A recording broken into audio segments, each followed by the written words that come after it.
الحمدللہ والصلاۃ والسلام علی رسول اللہ وبعد۔ محرم کا مہینہ شروع ہوتے ہی بہت سارے لوگوں کو دیکھا جاتا ہے کہ غم کا مہینہ اسے شمار کرتے ہیں، اور اس میں بہت سارے اپنے کاروبار، بہت ساری چیزیں، شادی بیاہ وغیرہ بند کر دیتے ہیں کہ یہ غم کا مہینہ ہے، اس میں ان کی خاص مجلسیں ہوتی ہیں، اور اسی طرح سے روتے دھوتے ہیں، مصیبت کی پکار پکارتے ہیں، نوحہ مناتے ہیں، اور اپنے آپ کو مارتے ہیں، زد و کوب کرتے ہیں، تلوار وغیرہ اور چاقو وغیرہ سے بھی اپنے آپ کو مارتے ہیں، بچوں کو مارتے ہیں۔ اس طرح سے اپنے غم کا اظہار کرتے ہیں لوگوں کے سامنے۔ یہ سب اسلامی امور نہیں ہیں، اسلام نے ان سے منع قرار دیا، بلکہ اسلام میں یہ سب حرام ہے۔ اگر کسی کے ہاں مصیبت بڑی سے بڑی آ جائے، کسی کی موت ہو جائے، پورے گھر کی موت ہو جائے، پورے قبیلے کی بھی موت ہو جائے، تب بھی اس طرح سے چیخنے اور چلانے کی اجازت نہیں ہے۔ اسلام میں اللہ کے نبی صلی اللہ علیہ وسلم نے ارشاد فرمایا، صحیح بخاری مسلم وغیرہ کی حدیث ہے، لیس منا من ضرب الخدود وشق الجیوب ودعا بدعوى الجاہلیہ، ہم میں سے وہ شخص نہیں ہے، وہ شخص ہمارے طریقے پر نہیں ہے۔ کون شخص؟ جو شخص مصیبت کے وقت اپنے آپ کو مارے، اپنے چہرے پر مارے، اپنی گریبان کو پھاڑے اور چیخے چلائے جاہلیت کی طرح کہ ہائے میرا سب کچھ لٹ گیا، ہائے میری مصیبت، ہائے میرا کیا ہوگا، یہ ہو گیا وہ ہو گیا۔ ان سب چیزوں کے کرنے کی بالکل اجازت نہیں ہے۔ مصیبت کتنی بھی بڑی ہو جائے، لیکن اس حرکت سے منع کیا گیا ہے، یہ حرام ہے۔ جو شخص ایسا کرتا ہے وہ نبی علیہ السلام کے طریقے پر نہیں ہے، بلکہ نبی علیہ السلام نے تو یہاں تک فرمایا کہ النائحہ اذا لم تتب تقام یوم القیامہ وعلیہا سربال من قطران ودرع من جرب۔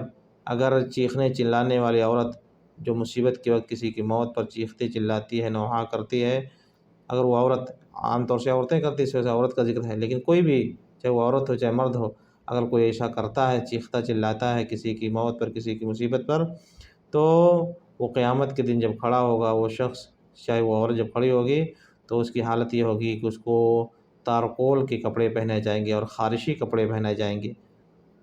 یہ حالت اس کی ہوگی، اس کو عذاب دیا جائے گا تاکہ وہ اپنے آپ کو نوچے، اور مصیبت میں مبتلا رہے، کیونکہ اس نے اللہ کی تقدیر پر یہاں ناراضگی کا اظہار کیا ہے۔ جو شخص چیختا چلاتا اس طرح سے ہے، گویا اللہ کے رب العالمین کے فیصلے سے وہ ناراضگی کا اظہار کر رہا ہے۔ اس وجہ سے اسلام میں ممنوع ہے۔ انسانی فطرت ہونے کے ناطے غم ہو سکتا ہے،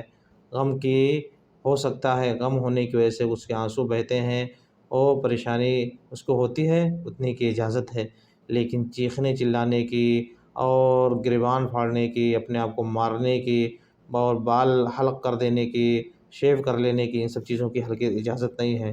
اسلام نے ان کو حرام قرار دیا ہے۔ نبی علیہ السلام نے فرمایا کہ انا بریء من السالقہ والحالقہ والشاقہ، میں اس طرح کے تمام لوگوں سے بری ہوں جو مصیبت کے وقت چیختے چلاتے ہیں، جو گریبان پھاڑتے ہیں، اور جو اپنے بال کو موڑ لیتے ہیں مصیبت کے وقت۔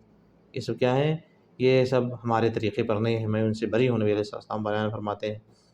لہٰذا میرے بھائیو، چاہے وہ مصیبت کتنی بڑی بھی کیوں نہ ہو جائے، یہ سب اسلام میں ممنوع ہے۔ اب دیکھیں حسین رضی اللہ عنہ کی شہادت پر جو یہ چیزیں کر رہے ہیں، یہ ماتم کی مجلسیں ہوتی ہیں، پورے 10 دن، مہینے بھر اس طرح سے ایک خاص مجلس ہو رہی، ماتم کی مجلس ہو رہی ہے۔ اسلام میں ویسے ہی ماتم منانا اس طرح سے ممنوع ہے، حرام ہے، اور اس کے لیے مجلسیں کریں، وہ مصیبت جو جس پر اتنا ایک زمانہ گزر گیا، بھائی ایک حسین رضی اللہ عنہ کی شہادت ہوئی، اللہ رب العالمین نے شہادت کے ذریعے سے ان کو عظیم مقام دیا، رب العالمین کی تقدیر سے یہ چیز ہوئی، ہمیں غم ہے، لیکن یہ کہ ہم اس کی وجہ سے ماتم منانا یہ ہمارے لیے ممنوع ہے، ہم اس کو نہیں کر سکتے ہیں۔ دوسری بات، کیا ایک حسین رضی اللہ عنہ کی شہادت ہوئی؟ حسین رضی اللہ عنہ سے پہلے ان کے باپ علی رضی اللہ عنہ کی شہادت ہوئی، ان کا کیوں نہیں ماتم منایا جاتا ہے؟ وہ تو حسین رضی اللہ عنہ سے بھی افضل تھے، اور اس طرح سے اور بڑے بڑے کتنے صحابہ کی شہادت ہوئی، صحابہ تو چھوڑو، کتنے انبیاء کی شہادت ہوئی، نبیوں کو لوگوں نے شہید کر دیا گیا ہے۔ کیا کسی نبی کی شہادت کا غم منایا جاتا ہے؟ یہ سب کیا ہے؟ یہ اسلامی نہیں ہے، یہ سب چیزوں کو اسلام نے منع قرار دیا ہے، حرام ہے یہ سب چیزیں کرنا۔ لہذا لوگوں کو چاہیے کہ بیدار ہوں اور اس طرح کی گھٹیا چیزوں سے، فالتو چیزوں سے، حرام چیزوں سے اپنے آپ کو بچائیں۔ یہ محنت بھی کریں گے، پیسے بھی لگائیں گے، اور سب کیا ہوگا؟ سب الٹے ان کے اوپر وبال جان بنے گا، گناہ شمار کیا جائے گا، یہ سب گناہ شمار کیا جائے گا۔ بہت بڑی ان سے غلطی ہو رہی ہے، یہ کبیرہ گناہوں میں سے ہے جو لوگ اس طرح سے کرتے ہیں۔ نبی علیہ السلام نے سختی سے منع کیا ہے۔ لہذا ہمیں چاہیے کہ اس طرح کی مجلسوں سے دور رہیں، ایسے لوگوں سے دور رہیں، اس طرح کے پروگرام میں ہرگز نہ شامل ہوں، نہ اس کو دیکھیں، کیونکہ اس طرح کی کوئی بھی مشارکت، ان کے ساتھ کوئی بھی شیئرنگ سب غلط ہے، سب غلط ہے۔